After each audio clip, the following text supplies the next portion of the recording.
네, 안녕하십니까. 오토다이리 오종훈입니다. 오랜만에 자유로 다시 나와봤습니다. 여전하네요. 역시 시승하기엔 자유로가 참 좋은 환경인 듯 합니다. 자, 오늘 준비한 차 ST1입니다. 현대자동차가 새로 출시한 상용차죠. 셰시, 카고, 냉동 카고 이렇게 3개 트림으로 판매가 되는데요. 오늘 시승할 모델은 그 중에서 카고 모델 골랐습니다. 여러가지 아주 많은 특징과 장단점이 있을 텐데요. 저는 그 중에서도 이 차 소프트웨어의 중요성을 강조하는 차라는 점에서 주목을 해볼까 합니다. 소프트웨어 디파인드 베이클 SDV라는 개념이 요즘 핫한데요. 소프트웨어로 정의되는 자동차, 소프트웨어가 그만큼 많은 비중을 차지하는 자동차라고 말씀을 드릴 수가 있겠죠. 데이터 오픈 API를 도입했다는 데 큰 의미가 있겠습니다. 제3의 업체가 이 차와 관련된 앱 프로그램을 개발해서 활용할 수 있도록 자동차의 정보를, 필요한 정보를 제공한다 라는 의미가 되겠습니다. 예를 들어서 물류회사가 CJ 대한통운이든 어떤 물류회사가 또 STI와 연동되는 그런 프로그램을 개발을 해서 자사의 물류 시스템을 좀 더 종합적으로 만들고 싶다, 그런 앱을 만들어서 이 차에 내장되어 있는 인포테인먼트 시스템에 띄워서, 그러니까 내장 모니터에 띄워서 같이 활용을 할 수 있게 했다라는 얘기죠. 지금까지 외부에 자사의 이런 그 자동차 관련 데이터를, 관련 정보를 오픈한 예는 이 차가 처음인 듯 합니다. 그런 점에서 좀 의미가 있지 않나 싶고요. 또한 이 차 전기차죠. 내연기관의 3세대 플랫폼을 전기차 플랫폼으로 활용을 했는데요. 높이를 좀 더 낮춰서 저상화시켜서 전기차 플랫폼으로 활용을 하고 있습니다. 배터리 76.1kW 배터리를 사용을 해서 유례 충전 주행 가는 거리 317km로 국내 인증을 받았습니다. 1.5박 스타일의 세미보니 스타일 적용하고 있습니다. 엔진룸이 좀 더 앞으로 나와 있어서 이만큼 보닛을 확보하고 있죠. 그만큼 충돌 안전에 좀 더 강한 그런 보디 스타일이 되지 않을까 싶습니다. A필러 아래로 몇 개의 핀 적용이 났네요. 그래도 공기의 흐름 잡아주는 효과가 있을 테고요. 무엇보다도 이 부분, 적잠과 차체 지붕이 이어지는 이 부분, 공기저항을 줄여서 소음 발생도 줄여주는 효과가 있겠죠. 부드럽게 달릴 수 있는 그런 주행 환경 이 부분에서 만들어주고 있고요. 적잠 도어는 이렇게 열 수가 있습니다. 레버만 잠깐 잡히면 자동으로 전동식으로 도어가 열리고요. 문을 닫는데 걸리면 다시 되돌리죠. 이렇게 문을 닫고요.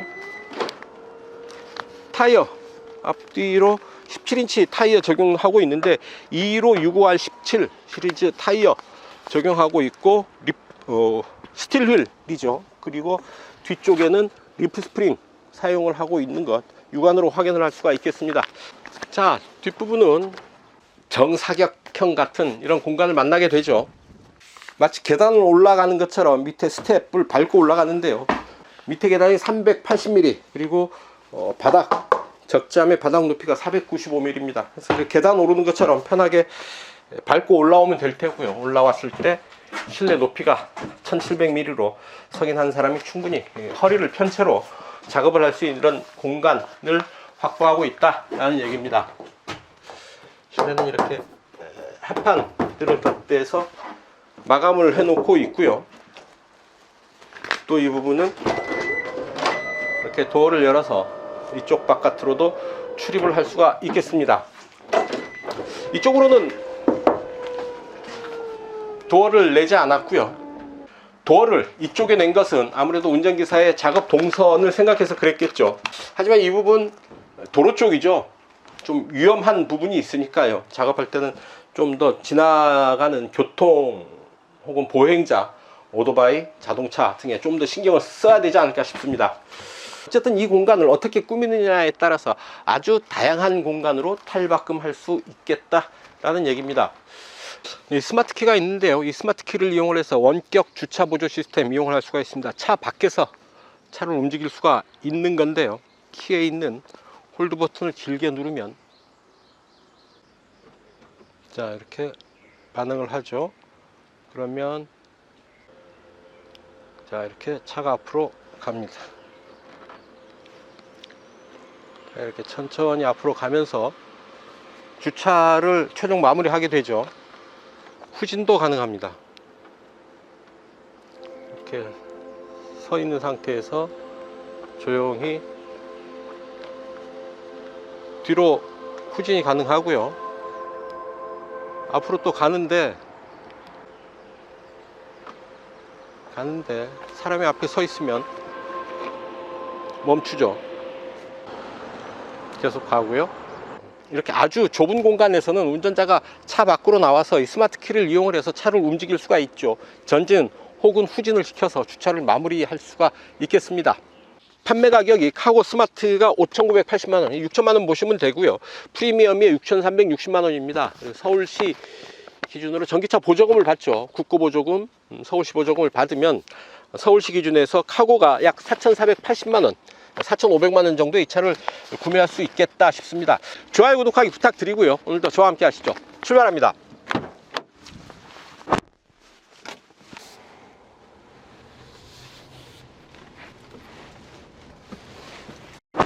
네, ST1 카고 운전석입니다.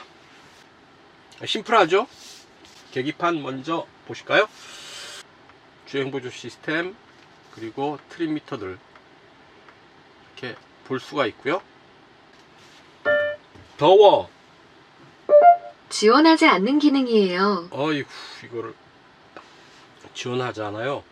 운전석 차창 열어줘. 지원하지 않는 기능이에요. 하기는 뭐 그렇게까지 이 화물차에 그런 기능까지 필요할까 싶기는 한데요. 그래도 없으니까 좀 아쉽네요. 이번 주에 세차 언제 할까? 문산읍은 오늘이 세차하기 좋은 날이에요. FM 93.9 CBS 음악 FM 라디오를 들려줄게요. 오늘 뭐 하지? 글쎄요. 목적지 설정. 어디로 안내할까요? 교대역 몇 번째로 갈까요? 첫 번째. 교대역 2호선으로 안내를 시작할게요. 오후 2시 41분에 도착 예정입니다. 그리고 도착할 때 배터리는 48%가 남을 것이다 라고 지금 얘기하고 있죠. 자, 스티어링 휠 보실까요? 하나, 둘, 셋, 3.5회전 정도 합니다. 이게 맞죠? 덩치가 워낙 크기 때문에 락트락 주행거리를 좀 더 여유 있게 두고 좀 조심스럽게 차를 다룰 수 있도록 해야 되겠습니다. 너무 예민한 주행비는 이런 차에는 맞지 않죠? 화물 적재함의 조명을 켜고 끄는 부분이고요. 그리고 열선 핸들 2단계로 조절할 수가 있겠습니다. 스티어링 왼편의 음성 명령 시스템, 그리고 오디오 모드, 전화, 즐겨찾기 버튼, 그리고 계기판 메뉴, 주행보조 시스템 설정 부분, 그리고 스티어링 휠 아래쪽에 있는 이 패들 시프트는 기어 변속용 패들이 아닙니다. 회생제동의 단계를 조절하는 역할을 하고요. 12.3인치 모니터 한번 보실까요?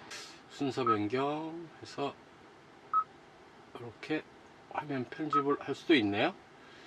자, V2L 기능을 사용을 할 수가 있네요. 220V 전원을 제대로 사용할 수가 있죠. VT-로드, V2L 기능 사용을 할 수가 있고요. 배터리 잔량 지금 65%고요. 주행 가는 거리, 에어컨을 쓰면 248km, 안 쓰면 254km까지 움직일 수가 있습니다. 근처 충전소 이렇게 검색을 할 수가 있고요. 안드로이드 오토 무선으로 연결 가능합니다. 지금 안드로이드 오토, 애플 카플레이까지 대응을 하네요. 전화, 빌트인 캠 들어와 있습니다. 블랙박스죠. 영상 저장 기능, USB 포트에 연결을 해서 영상을 내려받을 수도 있겠습니다. 운전자 보조 시스템, 주행 편의, 스마트 크루즈 컨트롤 이렇게 설정을 할 수가 있고요. 운전자 주의 경고 시스템도 주행 안전, 주차 안전 이렇게 설정을 할 수가 있습니다. 차량의 무게가 늘어나면 브레이크 제동거리가 길어지죠. 브레이크 성능이 떨어집니다. 이럴 때를 대비해서 브레이크의 카고 모드를 도입을 했네요. 클러스터 테마, 게이지 이렇게 바뀌죠. 심플, 모던, 클래식 이렇게 바뀝니다. 그리고 그래픽 스타일도 바꿀 수가 있죠. 테마 A, B, C 드라이브 모드 연동, 휴대기기용 무선 충전 시스템 여기 들어와 있습니다. 여기에 무선 충전 가능하고요. 후방 충돌 경고 기능이고요. 도어 열릴 때 경고해 주는 부분이고, 스마트 워크어웨이. 자, 스마트 워크어웨이는 스마트 키를 가지고 차에서 멀어지면 차 문을 잠가 주는 겁니다. 스마트 드라이브 레이디, 시동 키를 누르지 않고도 센서, 운전석 시트 센서를 통해서 운전자가 안 잤구나 싶으면 바로 D를 넣고 출발할 수 있도록 해주는 거죠. 냉동 탑차에는 이 기능이 제한됩니다. 카고일 때 이제 스마트 드라이브 레이디 기능을 활용할 수가 있겠다라는 얘기입니다.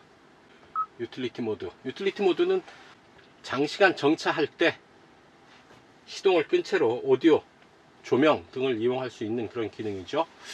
냉풍 시트, 열선 시트. 드라이브 모드는 노멀과 에코 두 개가 있고요. 카메라 앞, 뒤를 볼 수가 있고, 이렇게 차의 앞뒤 악력을 이렇게 확인을 할 수가 있는 거죠. 360도 버드뷰로 볼 수가 있고요. 변속 레버는 이 버튼식으로 되어 있습니다. R and D 이렇게 버튼을 누르면 되고요. C타입 USB 포트가 하나, 그냥 2.0 USB 포트 하나 아래로 준비되어 있네요. 그리고 12V 전원 아울렛 들어와 있습니다. 수납 공간이 많습니다. 센터페이시 안에 이런 부분 있죠. 여기 도어 포켓도 상중하 3단계로 되어 있네요. 이 안에는 이렇게 깊게 소품들 아주 여유 있게 수납할 수가 있겠습니다.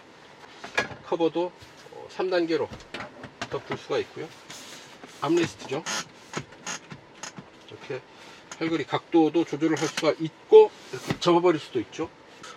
또 요 윗부분에도 노트북, 노트, 수첩 이런 부분들 이 안에 넣어 놓을 수 있겠습니다. 여기도 있고요. SOS 버튼 들어와 있고요. 카고 화물차지만 필요한 편의 장비들이 많이 들어와 있어서 좀 편하게 이 차를 사용할 수 있지 않을까 싶습니다. 무엇보다 마음에 드는 건 탁 트인 시야입니다.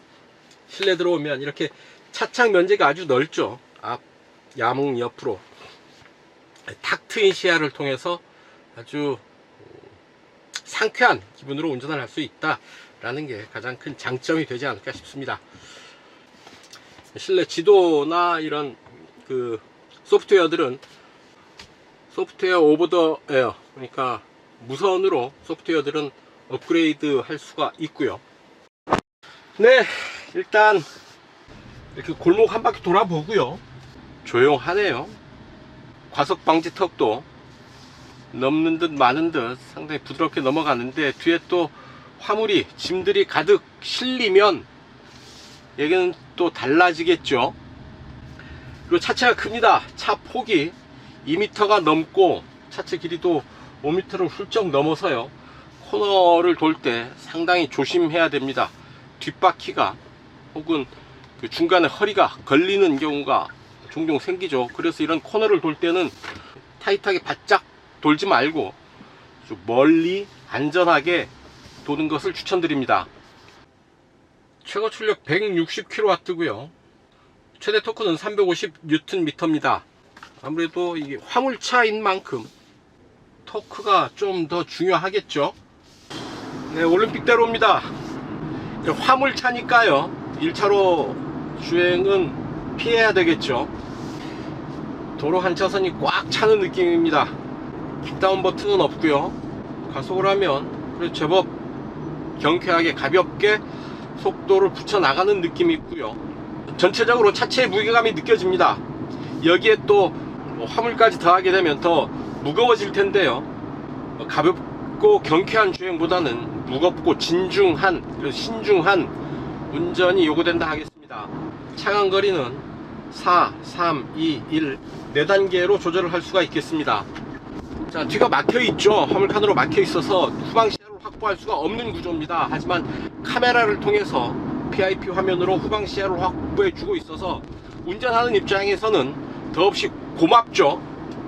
자, 핸들에 손을 떼니까 바로바로 잡으라고 경고를 보내네요. 그게 맞는 일이죠. 자, 쥐는 듯 마는 듯 가만히 스티어링 휠에 손을 대보고 있습니다. 자, 차로의 중앙을 계속 유지하는 것이 아니라 한쪽으로 벗어나기 직전에 경고해주고 조향에 개입하는 그런 반응이네요. 차선 이탈 방지 장치, 차선을 넘지 않도록 조향에 개입하면서 정확하게 작동하고 있습니다. 하지만 차로의 중앙을 계속 유지하지는 않는다라는 얘기고요. 이 차는 RMDPS, 그러니까 렉 오토 드리븐 파워 스티어링 적용하고 있습니다. 1회 충전으로 317km를 달릴 수 있다고 하죠. 하지만 생각해 볼 부분이 더 있습니다. 317km를 달릴 수 있지만 배터리는 80%만 충전하는 것을 권장을 하죠. 그리고 배터리 잔량 10% 선에서 충전을 한다고 하면 위로 20%, 아래 10%는 사용할 수 없는 부분이라고 봐야 됩니다. 70%를 실제로 운전자가 사용할 수 있는 부분이다 라고 봐야 될 텐데요. 그러면 한 220, 30km 정도 달릴 수 있다고 보면 안전하겠습니다.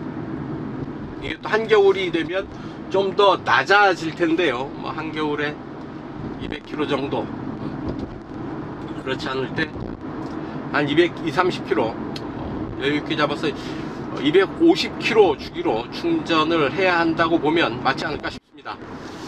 택배 차량 기준으로 본다면 충분하다고 할 수는 없을지 몰라도 필요한 만큼 움직일 수는 있지 않을까 싶습니다. 그래서 대신에 매일 충전을 해야 할 테고요. 그래서 급속 충전보다는 완속 충전이 배터리 관리에 좋기 때문에 매일 충전하는 습관을 들여야 한다라는 얘기일 테고, 결국 전기 자동차를 탄다는 것, 화물차건 승용차건 어떤 그 생활 패턴의 변화, 라이프 사이클의 변화를 반드시 동반하게 된다라는 점도 함께 말씀을 드립니다. 자유로의 제한속도 시속 90에 맞춰 보는데요. 자, 이 정도 소음이 들립니다. 잔잔하게 차창을 파고드는 바람 소리 정도 들릴 수 있는데요. 지금 캐빈 위로 카고 사이에 이렇게 공기의 흐름을 잡아줄 수 있는 루프를 적용을 하고 있죠. 공기의 저항을 완전히 없앨 수는 없지만 그 저항을 좀 더 부드럽게 완화시킬 수 있는 지붕을 덧대고 있습니다. 바람 소리 어느 정도 들린다 싶고요. 그래도 앞창 프론트 윌드 실드와 양옆에 차창은 이중접합 차음 유리를 적용하고 있다라는 얘기고요. 대시보드, 도어 트림, 헤드라이닝 등의 흡음재를 사용을 하고 있습니다. 그래서 실내로 들어오는 소리를 어느 정도 잡아주고 있고요. 이 정도면 충분히 만족할 만한 실내의 소음 수준 아닐까 싶습니다. 뒷바퀴에는 하이드롤릭 리바운드 스토퍼를 적용을 하고 있습니다. 그러니까 쇼업쇼버가 이완과 수축을 반복하게 되는데요. 쇼업쇼버가 늘어날 때, 줄어들었다가 다시 늘어날 때 생기는 소음과 진동을 조절해주는 그런 기능이라고 하네요. 회생제동 시스템을 단계별로 조절을 할 수가 있죠. 지금은 자동으로 세팅되어 있는데요. 왼쪽에 있는 패드를 통해서 단계를 조절합니다. 레벨 1, 2, 3, 맥스. 회생제동이 가장 강력한 단계고요. 이 상황에선 아이페달 기능이 작동을 합니다. 페달 하나로 가속과 제동을 다 작동시키는 거죠. 가속 페달을 밟으면 가속이 일어나는 거고요. 가속 페달에서 발을 떼면 그 자체로 브레이크를 밟은 것처럼 속도가 줄어들면서 아주 강력한 회생제동 기능을 작동시키게 되는 겁니다. 하지만 이 아이페달 상태에서는 좀 주행의 이질감을 느낄 수가 있지 않을까 싶습니다. 오토 상태로 움직이는 것이 이질감 없이 자연스럽게 움직일 수 있는 방법이 되지 않을까 싶습니다. 자, 전체적인 주행의 느낌, 전기 자동차로서 상당히 안정감 있는 주행의 느낌 보여주고 있다. 가속과 제동 편안하고 바람 소리도 전혀 안 들리는 건 아니지만 적당히 실내로 들어와 있어서 적당한 수준에서 잘 컨트롤 되고 있다라고 보이고요. 넓은 차창을 통해서 움직이는 동안 아주 시원하고 상쾌한 기분으로 주행을 할 수 있을 뿐만 아니라 좀 더 차 밖의 도로 상황을 파악하는데도 큰 도움이 되겠죠. 한 단계 업그레이드된 전기 화물차의 모습을 ST1이 완성하고 있는 게 아닌가 싶습니다. 운전하기가 참 편합니다. 주행 보조 시스템이 있어서 그렇기도 하지만 뭐 일일이 시동 켜고 끄고 하는데 신경 쓰지 않아도 됩니다. 그냥 운전자가 시트에 앉으면 시동이 켜지고요. 그래서 움직일 준비가 돼서 운전자는 그냥 시트에 앉아서 변속기 뒤에 넣고 출발하면 바로 출발합니다. 마찬가지로 시동 끌 필요도 없죠. 그냥 운전석을 떠나면 차가 시동이 꺼지고요. 또 스마트키가 멀어지면, 그러니까 스마트키를 소지하고 차에서 멀어지면 문도 잠깁니다. 이런 편의 장비들 덕분에 운전이 참 편하지 않나 싶은 거고요. 차가 커서 좁은 공간에서는 좀 신경 쓰입니다. 지하 주차장, 그러니까 천장이 높은 주차장인 줄 알고 막상 들어가 봤는데 그 높은 천장 아래로 여러가지 배관들이 지나가서요, 막상 이 차를 가지고 들어가 보니까 그 높던 천장이 갑자기 낮아 보입니다. 아플싸 싶은 생각도 들고, 좁은 공간에서 움직일 때는 아무래도 이 큰 덩치가 좀 신경 쓰인다 라는 얘기고요. 택배 차량, 택배 화물 차량 기준으로 본다면 내연기관 차보다는 전기차가 확실히 좋지 않을까 생각 드는 게, 엔진차는 자꾸 시동을 끄면 좋지 않죠.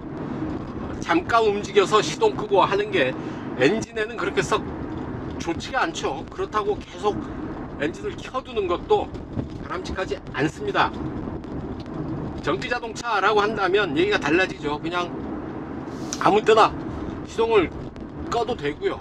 전혀 무리가 가지 않습니다. 모터 구동을 하기 때문에 그냥 전기가 들어오면 모터는 돌면 됩니다. 전기가 끊어지면 안 돌게 되는 거고요. 짧은 구간을 자주 이동해서 가다서다를 반복해야 되는 택배 화물 운송차 같은 경우에는 전기차가 가장 좋은 운송수단이다 라는 말씀 전해드립니다. 전기차가 최고다 라는 얘기죠.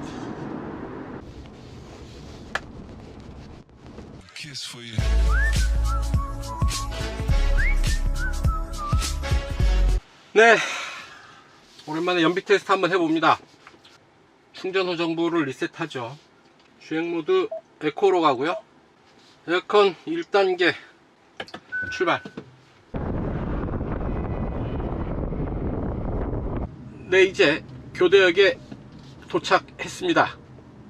55.2km 달려왔네요. 1시간 24분 동안 평균 연비 6.6km 기록했습니다. 3.6km가 공인복합 연비니까 킬로와트당 3km를 더 달린 아주 우수한 연비 기록을 했습니다. 물론 화물을 싣지 않아서 연비는 좀 더 나올 수 있었겠죠. 화물을 싣고 움직인다면 이보다는 연비 더 좋아질 수는 없다 라는 얘기고요. 그러니까 이제 충전 잠깐 하고 건너가겠습니다.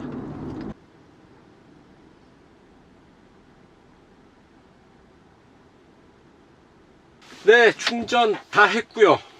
29.99kW 충전하는데 약 15,000원 정도 들었네요. 집밥보단 확실히 비싸긴 하지만 그래도 이게 어딥니까? 이제 80% 충전이 됐고 주행 가는 거리 333km 늘어났죠. 350kW 충전기를 이용을 해서 초급속 충전을 하면 배터리 잔량 10에서 80%까지 충전하는데 약 20분이면 된다고 하네요.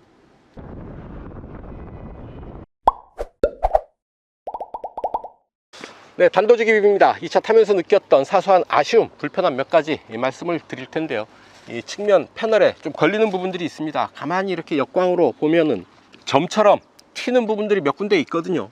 다른 차, 시승차 받을 때 옆에 있는 다른 차도 보니까 비슷한 차들이 거의 대부분이었습니다. 이런 경우 만약에 신차, 새 차를 인도받을 때 고객이 이거 뭐냐, 이거 돌 맞은 거 아니냐, 이런 시비거리가 될 수도 있을 것 같은데요. 이 부분은 현대차가 미리 고객들에게 사전에 정보를 고지해 줘야 불필요한 그런 마찰, 갈등을 줄일 수 있지 않을까 싶습니다. 또 하나, 이 부분입니다. 이 모니터를 통해서 보이는 후방시야 너무 멀게 보입니다. 지금 화면으로 보면 뒤에 차가 거의 없는 것 같은데요.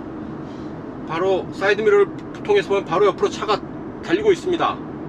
좀 가깝게 보일 수 있도록 광각 렌즈가 아니라 표준 렌즈 정도, 화각을 좀 더 좁게 보여주는 렌즈였으면 좋겠습니다. 지금 상태로는 바로 뒤에 차가 와야 겨우 모니터를 통해서 인식을 할 수 있을 정도입니다. 지금 사이드미러를 통해서는 아주 차가 옆으로 와 있는데요, 이제야 겨우 보이는 거죠. 트럭 바로 뒤로 또 하나의 트럭이 바로 붙어서 오는데도 이렇게 멀리 보입니다. 이 후방시야 보여주는 것은 참 고마운 일이나 실질적으로 도움이 되기 위해서는 거리 감각이 제대로 적용돼야 되지 않을까 하는 생각해 봅니다. 네, 지금까지 현대자동차 ST1 카고 트럭 시승을 해봤습니다. 전기 화물 자동차로서의 새로운 기준을 제시하고 있지 않나 싶습니다. 참 운전하기 편한 차가 아닌가 하는 생각 해봤습니다. 시동을 따로 켜고 끄고 할 필요가 없죠. 그냥 운전석에 앉으면 그 다음에 D를 누르면 차가 움직이고 있고요.